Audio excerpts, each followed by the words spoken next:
The President of the country has claimed that the Constitutional Council is a part of the executive. He has said that he will appoint a parliamentary select committee to look into why the Constitutional Council is delaying appointments to high office.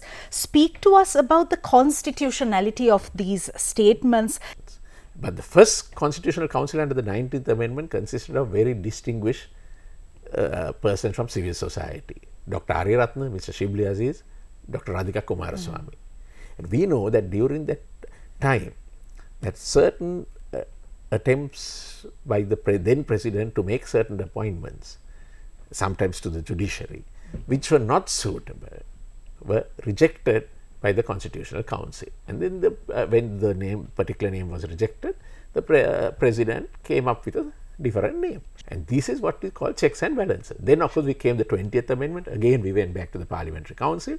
Now we have the 21st Amendment enacted by the present regime. And now what we find is, because the President is unhappy with the Constitutional Council not approving his nomination, he thinks it is right to bully or bulldoze the Constitutional Council. That is totally wrong, because the whole purpose of the Constitutional Council was to act as a check and balance on the powers of the executive president.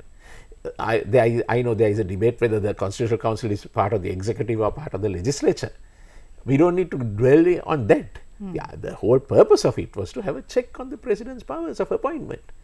The executive president must respect the integrity of the Constitutional Council. He must have respect to that institution. The institution also, of course, certainly now I believe there are last week in Parliament, there were certain rules tabled on behalf of the Constitutional Council, which will be gazetted, and they will have to also follow a process which ought to be there. That was something lacking under the 19th Amendment. But for the President to try to say that he must have his way is, I think, reprehensible, and then you might as well not have the Constitutional Council.